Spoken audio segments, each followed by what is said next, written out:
네, 안녕하세요 학생 여러분. 오늘 사회 시간에서는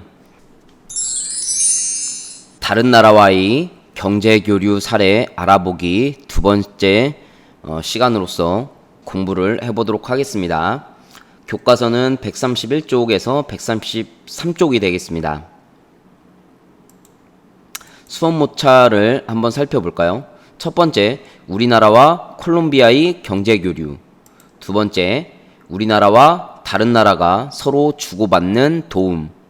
그 다음에 세 번째, 다른 나라와의 경제적 경쟁 관계에 대해서 살펴보도록 하겠습니다. 자, 교과서 131쪽에 보면 이젠 그 신문 지문이 나와 있습니다. 세계 최고의 커피와 초콜릿, 콜롬비아는 해발 고도가 높고 기후가 온화해 커피를 재배하는 데 적합한 조건을 갖춰 좋은 품질의 커피를 생산한다. 소량으로 생산한 품질 좋은 카카오로 만든 초콜릿은 맛과 향이 뛰어나 콜롬비아의 또 다른 자랑이다.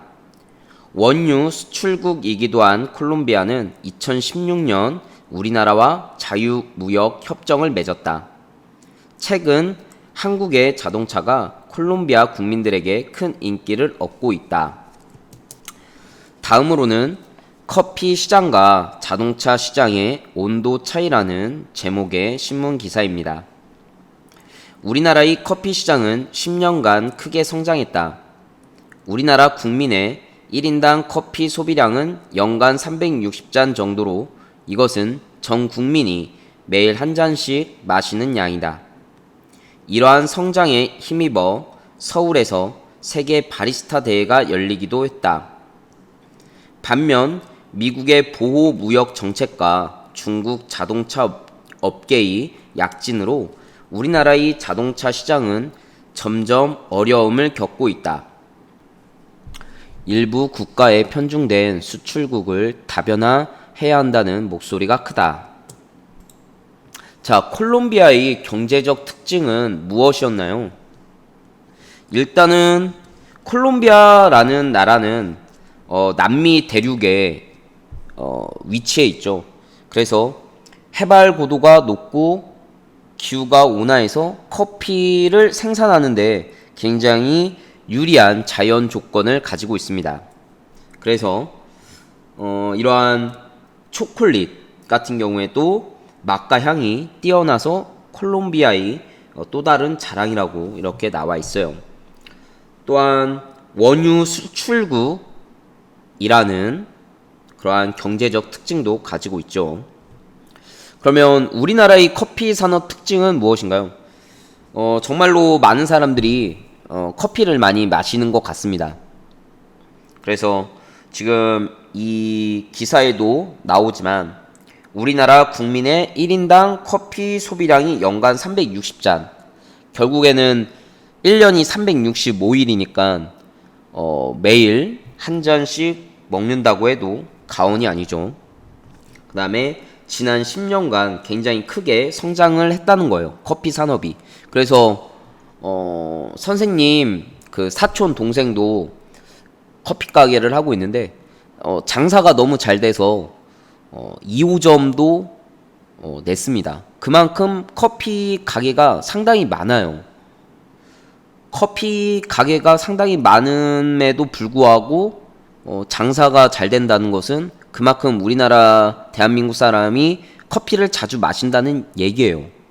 심지어는 고등학교 학생들도 이젠 해야 될 공부는 많고 잠은 오고 그럴 때 커피를 간혹 마신다는 얘기를 들었습니다.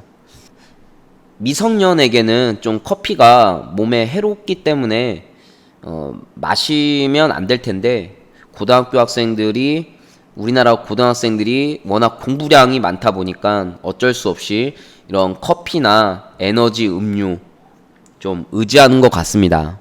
그렇지만 좀 성인이 되고 나서 마시는 게 좋을 거고 사실 성인한테도 커피가 그렇게 좋은 편은 아니라서 되도록이면 좀 줄이는 게 좋겠죠. 다음에 두 나라는 어떤 경제 교류를 할 수 있을까요?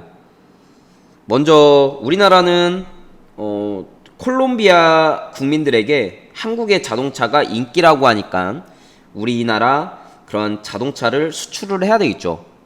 그리고 콜롬비아의 그러한 세계 최고의 커피와 초콜릿을 우리나라는 수입을 해와서 커피 산업을 좀 더 부흥시켜야 되겠죠.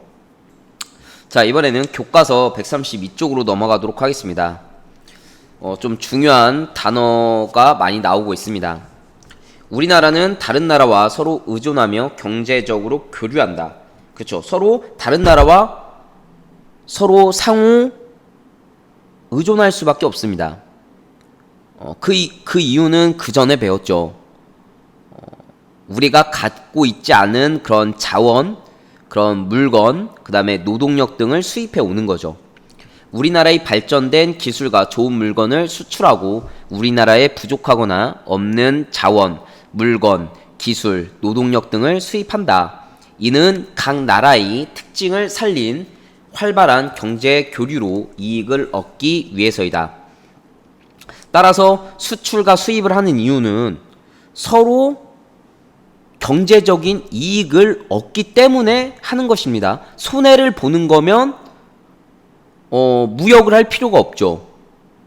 자, 그 다음에 자유무역협정, 중요한 단어가 나오고 있네요. 자유무역협정은 나라 간 경제 교류를 자유롭고 편리하게 하기 위한 방법이다 라고 했습니다. 그러면 여기서 우리나라와 다른 나라가 서로 어떤 도움을 주고받는지 간단한 영상 시청하도록 하겠습니다. 우리나라는 카타르에 철강 제품과 건설 기술을 수출하고 천연가스를 수입해온다. 우리나라는 인도네시아에 석유 제품을 수출하고 원목을 수입해온다. 우리나라는 오스트레일리아에 휴대전화와 텔레비전을 수출하고 철광석을 수입해온다. 우리나라는 콜롬비아에 자동차를 수출하고 커피를 수입해온다. 잘 시청했나요? 그러니까 지금 나와 있는 국가 콜롬비아와 그 다음에 오스트레일리아, 인도네시아, 카타르 이렇게 4개의 국가만 나와 있는데 실은 이 외의 다른 나라와도 활발하게 경제적인 교류를 하고 있는 거죠. 뭐 대표적으로 중국과 일본 엄청나게 가까이에 있기 때문에 수출 수입을 많이 하고 있습니다. 자, 그 다음에 자유무역협정이라고 하는 단어가 나왔어요. FTA라고 하는데 프리 트레이드 어그리먼트라고 해서 자유무역협정이 되겠습니다. FTA는 신자유주의 체제에서 나온 경제적 제도인데 나라 간의 물건이나 서비스 등이 자유로운 이동을 위해서 세금, 법과 제도 등의 문제를 줄이거나 없애기로 한 약속입니다. 따라서 국가와 국가끼리 협정을 맺는 거예요. 그래서 대표적으로 이 간세 철폐라는 것을 알아두면 되겠습니다. 즉 간세는 나라와 나라 사이에 물건이 들어올 때는 간세, 세금을 부여토록 하고 있어요. 그래야지만 다른 나라에 그러한 사치품들이 많이 들어오는 것을 막거든요. 그렇지만 이 FTA에서는 이러한 간세를 철폐하는 게 굉장히 주요 골자로 한 협정이 되겠습니다. 그래서 교과서 132쪽 아래에 보면 여자 선생님이 이야기하고 있죠. 우리나라는 59개 국가 자유무역 협정을 맺고 있습니다. 2019년 10월 기준으로요. 그래서 점점 이렇게 자유무역 협정을 많이 맺고 있는 추세입니다. 자, 이번에는 교과서 133쪽으로 넘어가도록 하겠습니다. 자, 교과서 133쪽에는 우리나라와 다른 나라는 서로 도움을 주고받으며 교류하는 동시에 세계 시장에서 경쟁하기도 한다. 같은 종류의 물건을 생산하는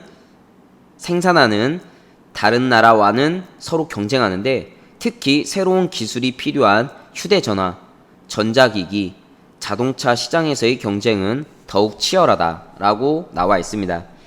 즉 서로 같은 종류의 물건을 생산하는 국가들은 서로 경쟁을 할 수밖에 없어요. 왜냐하면 서로 경쟁을 해서 이득을 좀 더 많이 차지하기 위함이죠. 그런데 또 새로운 기술이 필요한 이 휴대전화나 전자기기, 자동차 시장, 왜냐하면 자동차 시장에서도 요즘에는 인공지능 시스템이 들어가 있기 때문에 굉장히 그 경쟁이 치열하단 말이죠. 그런데 이러한 경쟁에서 멈출 수가 없어요. 한번 뒤처지면 따라가기가 굉장히 힘들거든요. 기술이 계속 조금씩 발전하는 게 아니라 굉장히 어느 순간에 이렇게 팍팍팍 바뀌기 때문에 그거를 쫓아가지 못하면 이젠 도태되는 거예요.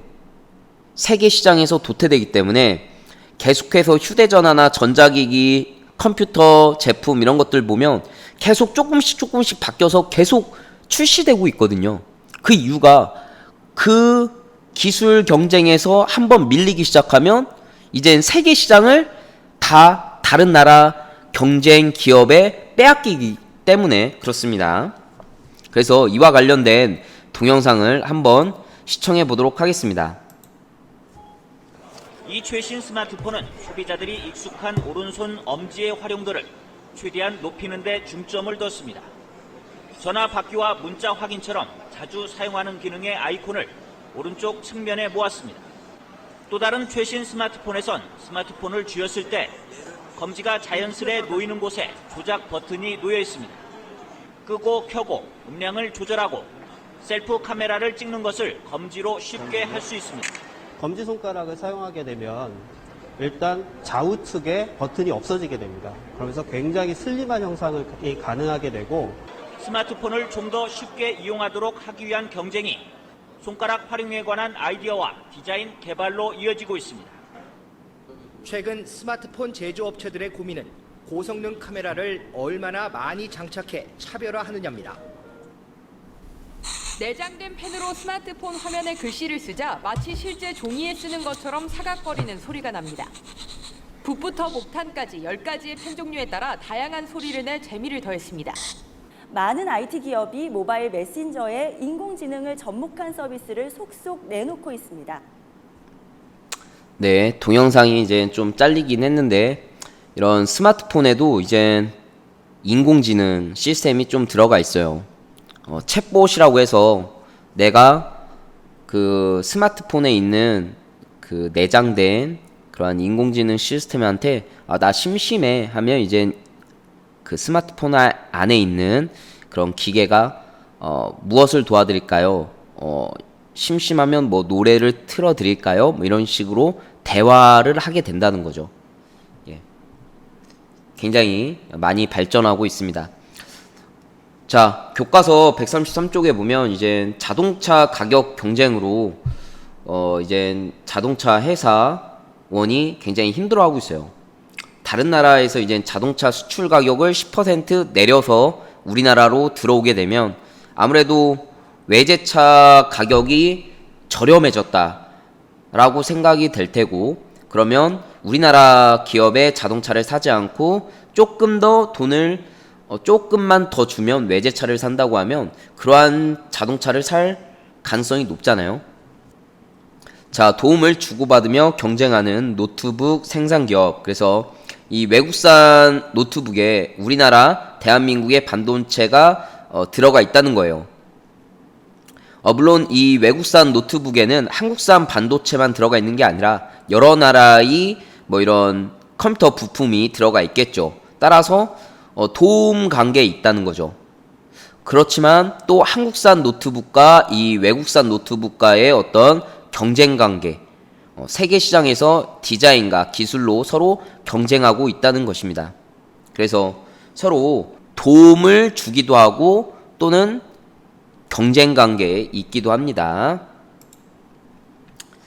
자, 오늘은 우리나라와 다른 나라 사이에 이제 경제적으로 맺는 상호 의존 관계 또는 다른 나라와 서로 경제적 경쟁 관계에 놓였다는 것을 배웠습니다. 그러나 모든 경제적 관계가 이렇게 이분법적으로 상호 의존이나 경쟁으로 나뉘는 것은 아닙니다. 서로 이익을 얻기 위해서 최선의 노력을 다하고 있는 것으로 생각하면 좋겠습니다. 자, 오늘도 사회 수업 끝까지 시청해 주셔서 감사합니다. 자, 오늘 하루도 행복하고 즐겁게 보내시기 바라겠습니다. 그럼 다음 시간에 만나요. 안녕!